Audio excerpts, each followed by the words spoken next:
technology is values affecting. It does affect human values because it affects human behavior, and human behavior affects human values, and in ways that are complex, that can be positive and negative in different metrics simultaneously. The emergence of the plow as a technology radically changed religions and spiritual ideals and economics and cultures and cultural institutions, meaning it affected human values as a result of the technology itself. Hello there. Welcome back to part 3 of this series of primers for Daniel Schmachtenberger's 2-part series on the third attractor. In this one, I want to go into the other ingredient of the meta-crisis, namely technology. In particular, our relationship with technology. But before I get into that, let's just revisit something I mentioned in the first video, the exponential nature of technology. And so really the point here is that by its very nature, technology improves on itself. And so it's forever getting better and better at doing the thing that it does.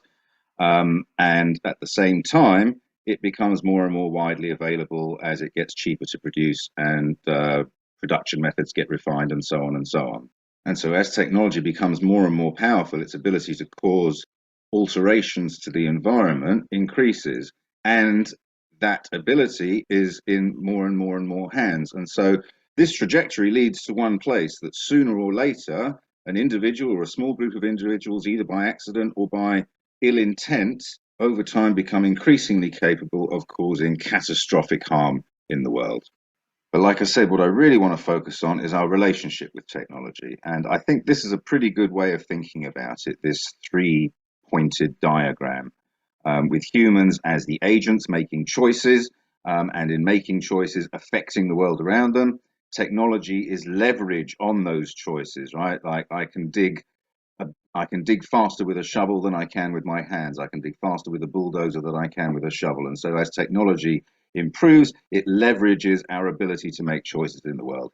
And then, of course, those choices affect the environment, and the environment is all of the resources, all of the possibilities, all of the opportunities and constraints. You know, the environment places limitations on us, as well as affording us opportunities. It also places limitations on us. But the important point is the relationship that these things have to each other. And so, you know, a new technology, take the internet, for example, right? Once the internet is adopted, then it changes the environment itself, right? The internet is now part of the environment. And once the internet is part of the environment, then Facebook becomes possible, and so on and so on and so on, right? And so technology alters the environment, and the environment alters the human beings. And so we are in this 3-way relationship with the environment, technology, and ourselves, where the technologies that we create change the environment changes us, that the changes in the environment and in us change the types of technologies that we choose to develop, and so on and so on. And so this 3-way relationship is a very, very complex one. And I mean complex as opposed to complicated. These are distinctly different domains, and it's important to understand that. I think a good way of understanding the nature of this complexity, even between 3 things, and obviously this is a hugely oversimplified model, but even with 3 bodies orbiting in space, if you think about 2 bodies going around each other, there's a shared center of gravity between these 2 things, and they both orbit around that shared center of gravity. However, when you add a 3rd body to that system, the tug and pull of these 3 things going on means that the center of gravity is constantly shifting position. And so the 3 bodies' relationships to that center of gravity is constantly changing. And now you have enormous complexity, right? Because you can no longer predict with accuracy or with certainty what making some particular change is going to do to the overall system. This is the difference between the complex and the complicated. In a complicated system, if you change the input, the output will change entirely predictably, whereas in a complex system, you change the input and the output changes unpredictably. Not entirely unpredictably, it's not chaos, but the certainty that is possible in a complicated system is not possible in a complex system. And we live in a complex world, not a complicated world. Technology, for the most part, is complicated rather than complex. And so we forever have this incompatibility between our technology and the reality of the environment in which we live, and the reality of ourselves. We too are complex beings. So all of that said, I want to take a look at a case study that Daniel unpacks. I've heard him talk about this more than once, and it's incredibly important, I think, to understand the ideas contained in this. And so the question before us is, what effect did the adoption and invention of the plough have on human culture and on the environment? And there's a little table there just summarizing some of the befores and afters of the adopting the plough. And so I'm going to just talk through this reasonably quickly. So before the plough, belief systems were largely animist, right? Like everything is great spirit manifest, including ourselves. So we are great spirit manifest. That is the tree manifest as great spirit. That is the lake manifest. That is, sorry, great spirit manifest as lake, great spirit manifest as tree, etc., etc. And our relationship with animals didn't preclude hunting and killing them, right? You can still do that and hold those beliefs that your gratitude to the animal for sacrificing its life so that you might eat and sustain yourself, but one day you will return to the ground and fertilize the plants which their ancestors will eat, thus completing the circle of life. All of that kind of thing, right? But then after the plough was adopted, if you're going to be yoking oxen and beating them and castrating them and branding them and this kind of thing, well, you can't think like that anymore, right? We're no longer brothers in great spirit. We have to be separated from each other. And so belief systems change. God is now the creator. We are special, put onto God's earth to do with as we will, right? Dominion over the plants and the plants and the animals. We were largely nomadic, and so the notion of owning stuff just meant you'd have to carry it around with you. And so we were stewards, participants in the environment in which we lived, moving around from place to place with the seasons, with the water, with the rainfall, whatever it might be. But with the use of the plough comes obviously the ability to produce greater food, more investment in the land. You tend to stay in that place. And so the notion of ownership comes along, right? I own this land. I'm the one who's investing this time, and therefore I own this land. And there's a fairly short hop from owning the land to cutting down all the trees, to owning the animals, even to slavery. Related to that, obviously, is that group sizes were very small, up to about 150. This is called the Dunbar limit, after Robin Dunbar, who came up with this idea that group sizes beyond that tend to fracture, tend to fall apart. There are niches for defection which appear in larger groups. You can lie to people, you can rip people off, and if the group size is large enough, you can get away with it, right? Not everybody knows what everybody is up to. The ability to produce more food and to stay in one place produces larger settlements, the possibility for defection and the breakdown in group cohesion, and the need for different systems of organization, right? You now require top-down, even coercive systems of organization as opposed to the group governance that would have taken place before. And then this leads to inequality, both material and, say, sexual inequality. Beforehand, men hunted and women gathered. Very broad generalization, but men hunted, women gathered. Whereas, in order to use the plough, you need a lot of upper body strength. And so, men are now doing the hunting and the gathering effectively, right? So the roles between men and women change dramatically as a consequence of the plough coming in. And then the last important point is this idea of surplus. When you're not producing a surplus, you have nothing to defend. As soon as you're producing a large surplus, which is going to see you through the winter, and you depend entirely on it for your survival, you now have a strong incentive to defend it.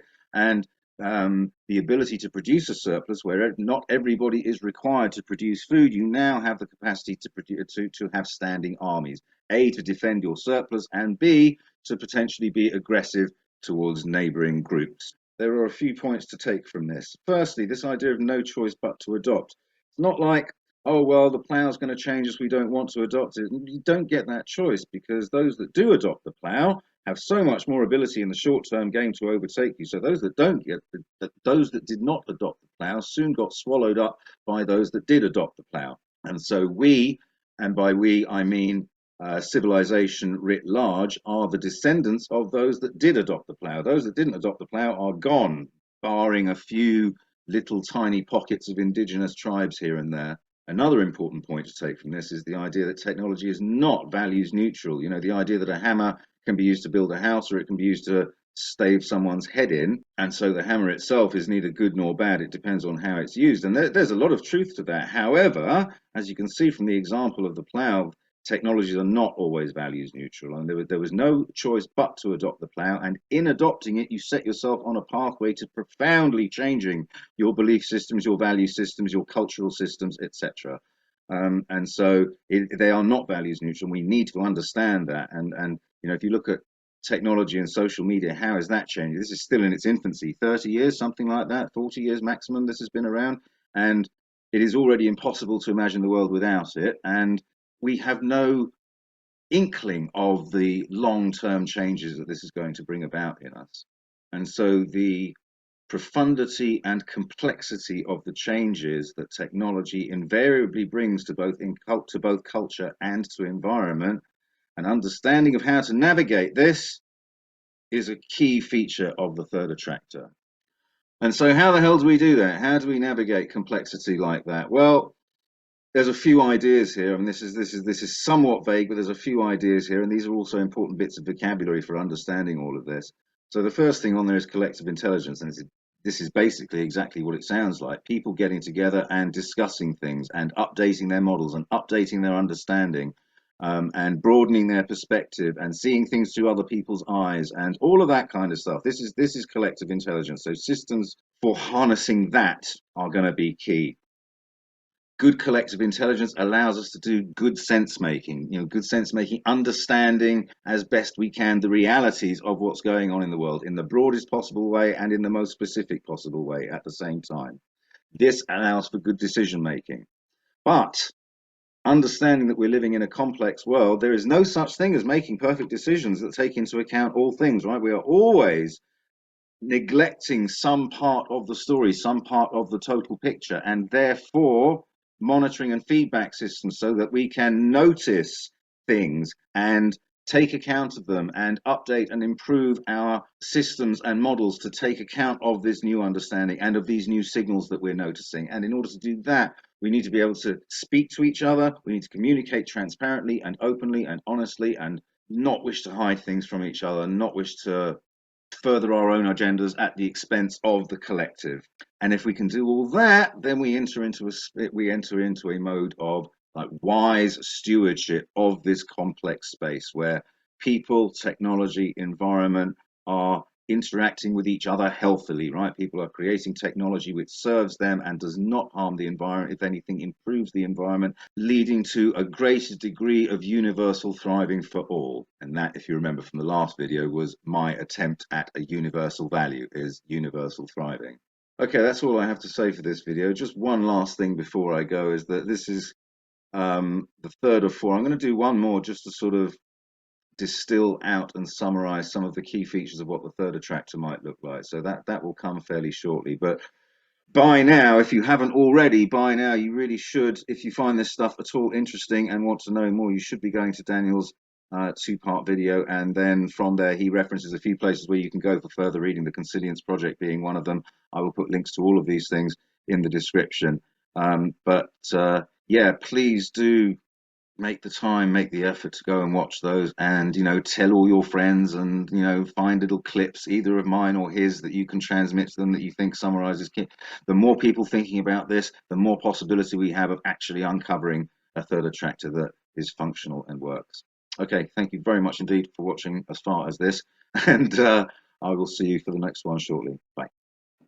Like the plow, but then the fact that it provided enough dominance capability that it became obligate, and using it created patterns of behavior that again created whole patterns of mind, and then that created way more surplus than it ever been. There was surplus before, but not as much as when you could row crop grain and then be able to store huge amounts of calorie for a longer period, which both led to population booms and people depending upon their own surplus more than depending upon their connection with cycles of nature.